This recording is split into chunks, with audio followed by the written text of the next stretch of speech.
Hi అండి. Hello అందరికీ నమస్కారము. ఈ వీడియో 10 గంటలు ఇంకా 12 గంటల వరకు నేను చేసుకున్న పనులు ఎప్పటికప్పుడే చాలా సులభంగా ఏ విధంగా చేసుకునేదనేసి అయితే చూపిస్తాను. ఇంకా ఈ వీడియో మీకు నచ్చినట్లయితే లైక్ చేయండి. మన ఛానల్ని కొత్తగా చూస్తున్నారంటే లైక్ చేసి సబ్స్క్రైబ్ చేసుకోండి. అలానే ఈ వీడియో వేరే వాళ్ళకి యూస్ఫుల్ అవుతుంది అనుకుంటే తప్పకుండా షేర్ చేయండి. ఇంకా వీడియోలో అయితే వెళ్ళిపోదాము. ఇంకా అందరూ టిఫిన్ తినేసి పనికి వెళ్ళిన తర్వాత నేను చేసుకున్న పనులు నేనైతే ఫస్ట్ సామాన్లు అనేది కడుక్కుంటానండి. ఎందుకంటే నాకు సింక్ అనేది ఎప్పుడు ఖాళీగా ఉండాలి, అంట్లు స్టాండ్ అనేది ఎప్పుడు ఫుల్గా ఉండాలండి. సింక్ నిండుగా గిన్నెలు ఉన్నాయంటే నాకు అంతగా నచ్చదు, అంత ఇంట్రెస్ట్ కూడా రాదండి. అందుకని నేను ఫస్ట్ చేసుకునే మొదటి పని అయితే ఇదే. ఎంత పని ఉన్నా కూడా కిచెన్లో ఫస్ట్ చేసుకునే పని సింక్ అనేది ఖాళీగా ఉండాలండి. అప్పుడైతే మనకి ఎన్ని పనులు ఉన్నా కూడా లేనట్టుగా అనిపిస్తుంది. ఇంకా టిఫిన్ అయిన తర్వాత గ్యాస్ అయితే కొంచెం ఆయిలీగా ఉంటుంది కదండి. అందుకనేసి అయితే గ్యాస్ ఇలా క్లీన్ చేసుకుంటాను.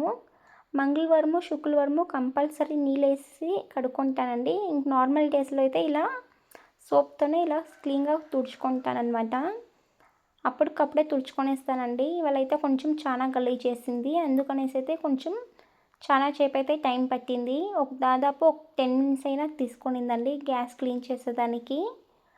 దానికన్నా ఒక చిన్న ముఖ్యమైన విషయం అండి, మనము గ్యాస్ క్లీన్ చేసుకునేటప్పుడు కింద 4 ప్లేట్ అనేది పెట్టుకున్నామంటే చాలా యూస్ఫుల్ అనే చెప్పచ్చండి. ఆలు పొంగిన తర్వాత ఎసురు పెట్టి పొంగిన కాఫీ చేసేటప్పుడు పొంగుతుంది కదండి, ఆ పొంగే ప్లాట్ఫామ్ మీద పడకుండా ప్లేట్ మీద పడుతుందండి. అప్పటికప్పుడే మనము ప్లేట్ కడుక్కొని శుభ్రంగా పెట్టుకున్నామంటే మనకి అంత పని అనేది అనిపించదు. ఈ వర్క్ అయితే నేను కూడా ఒక యూట్యూబ్ దాంట్లో చూసి నేర్చుకున్నాను. నాకైతే చాలా బాగా యూస్ఫుల్ అయిందండి. మీకు యూస్ఫుల్ అవుతుందనేసి మీతో షేర్ చేసుకున్నాను. ఇంకా గ్యాస్ మొత్తం తుడిచిన తర్వాత పాలనేది కాంచుకుంటున్నానండి. కాఫీకి అయితే ఇలా ముందుగానే కాంచి పెట్టుకుంటాను. నాకు ఎప్పుడు పని అయిన వెంటనే గ్యాస్ తుడిచిన తర్వాత ఇలా పాలు కాంచుకునే అలవాటు ఉందండి. ఆ అలవాటు అయితే నాకు ముందు ఇంకా ఉంది, ఎందుకు ఏమని తెలీదు. ఇలా పాలు కాంచుకున్నానంటే నాకు ఒక చిన్న ఆనందం ఇస్తుంది. ఇంకా పాలైతే స్లిమ్లో పెట్టేసి రేపటికి కావాల్సిన పనులు ఇప్పుడే చేసుకుంటున్నాను. అంటే ఇది కంపల్సరీ అందరూ ఇలా చేసుకుంటారు కదండి. ఇంకా నేను కూడా రేపు సండే కదా, అందుకని బియ్యంని అయితే నానబెడుతున్నానండి దోసకి.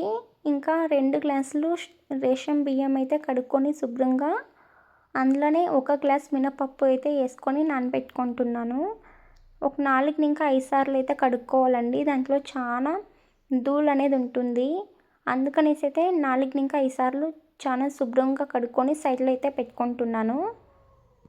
ఇంకా సాయంకాలం బియ్యం అయితే రుబ్బుకుంటాను కదండి, అప్పుడైతే ఇంకా 5 నిమిషాల ముందు బియ్యం రుబ్బుకొనేకి 5 నిమిషాల ముందు అయితే అవలక్కి అనేది నానబెట్టుకుంటాను. ఇంకా అవలక్కి కూడా నానిపోతుందండి. రేపు టిఫిన్ అయితే ఇప్పుడే రెడీ చేసుకుంటాను.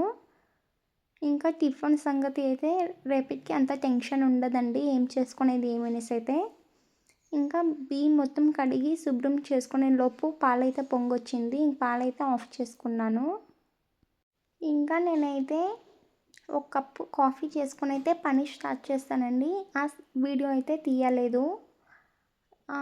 ఇంకా పాలైతే పొంగొచ్చింది కదండి, అలానే కాఫీ అయితే తాగి ఒక 10 నిమిషాలు అయితే రిలాక్స్ అవుతాను.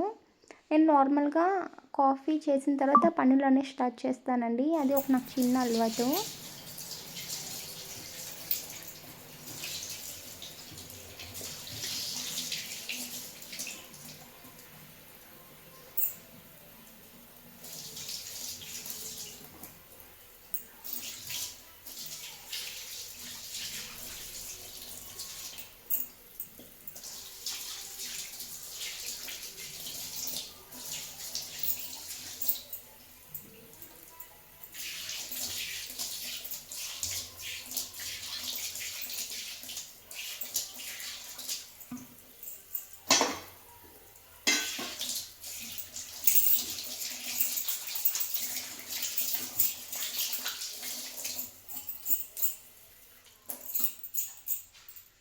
ఇంకా ఇంట్లో వాళ్ళు వచ్చే టైం కూడా అయ్యింది, అందుకనేసి అయితే సపోటా జ్యూస్ చేసి ఇలా ఫ్రిడ్జ్లో పెట్టుకొనేసానంటే వాళ్ళు వచ్చే సమయానికి ఇలా సపోటా జ్యూస్ అయితే ఇచ్చేస్తానండి.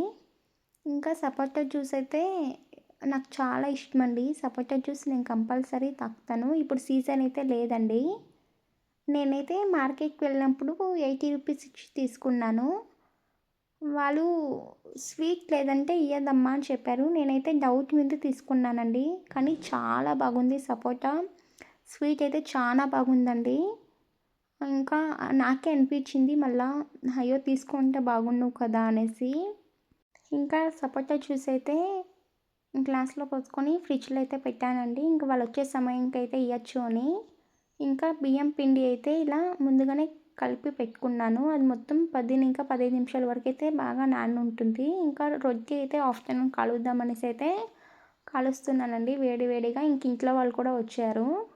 ఇంక రొట్టె అయితే నేను వీక్లీ 2 టైమ్స్ చేస్తానండి. చాలా హెల్తీ ఫుడ్ కూడా.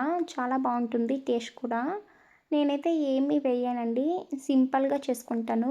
క్యారెట్, తర్వాత కొత్తిమీర, పచ్చిమిరకాయలు, కొంచెం జీలకర్ర, ఉప్పు ఏసుకొని మిక్స్ చేసి పెట్టుకుంటానండి. ఇంకా నూనెతో అయితే ఇలా తట్టుకొని పెనం మీద అయితే కాల్చుకుంటాను. చాలా బావుంటుంది టేస్ట్ కూడా. తినేదానికి చాలా సాఫ్ట్‌గా ఉంటుందండి. అలానే మర్చిపోయాను. ఒక 2 టేబుల్ స్పూన్ గోధుమ పిండి కూడా ఏసుకోండి. చాలా బాగొస్తుంది. ఇంకా వేడి వేడిగా కాల్చిన తర్వాత అయితే నేను హాట్ బాక్స్‌లో అయితే పెట్టేసుకున్నాను. ఇంకా ఆ పని కూడా అయిపోతుందని. ఇంకా రొట్టె మొత్తం కాల్చింది అయిన తర్వాత నేను ముల్లంగి చట్నీ అయితే చేసుకుందాము. కాంబినేషన్ చాలా బావుంటుంది అనేసి అయితే ముల్లంగి చట్నీ అయితే చేసుకుంటున్నానండి. చాలా బావుంటుంది ముల్లంగి చట్నీ. నాకి ఈ రెసిపీ మా అమ్మమ్మ వాళ్ళు చెప్పించారండి. సారీ మా అమ్మ చెప్పించారు. చాలా బావుంటుంది టేస్ట్ కూడా. నాకి అంతగా వంట చేయడం కూడా రాదండి. ఏమో ఇప్పుడు పెళ్ళైనప్పటి ఇంకా అలా నేర్చుకున్నాను. ఇంకా ముల్లంగి చట్నీ కూడా మొత్తం ఫ్రై చేసుకొని ఇలా సపరేట్‌గా పెట్టుకొని మిక్సీకి అయితే పెట్టుకుంటున్నానండి. చాలా బావుంటుంది. ముల్లంగి చట్నీ ఎలా చేయాలి ఏమి అనేసి ఫుల్ వీడియో కావాలి అనుకుంటే ఒక కామెంట్ చేయండి. తప్పకుండా ఎలా చేయాలి ఏమనేసి అయితే చెప్తాను. ఇంకా ముల్లంగి చట్నీకి అయితే మిక్సీ పెట్టుకునేదానికి ఫ్రై చేసుకొని మిక్సీలో వేసుకున్నాను. అందులోనే ఒక చూరు సాల్ట్ ఏసుకోవాలండి. అలానే కొంచెం వాటర్ ఏసుకొని మిక్సీ అయితే పెట్టుకొనొచ్చి ఒగరెన్ని ఏసి పెట్టుకుంటున్నాను. సారీ అండి తిరుబాత్ ఏసుకుంటున్నాను. కొంచెం కన్నడ, తెలుగు మిక్స్ అయితుంది. ఏమనుకోకండి. ఇంకా రొట్టి, ముల్లంగి చట్నీ అయితే అయిపోయింది. ఇంకా ఏ పని అయితే లేదండి. కిచెన్‌లో పని మొత్తం అయిపోయింది. ఇంకా నేను కూడా ఈ సమయంలో ఇంకా వెళ్ళి అయితే పనుకుంటాను. 1 గంట ఇంకా 2 గంటల వరకైతే నేను ఎలాంటి పని ఏం చేసుకోనండి. అంతకుముందే అన్ని పనులైతే ఇలా కంప్లీట్ చేసుకునేస్తాను. ఇంకా పెసలు గింజలైతే నానపెట్టున్నానండి.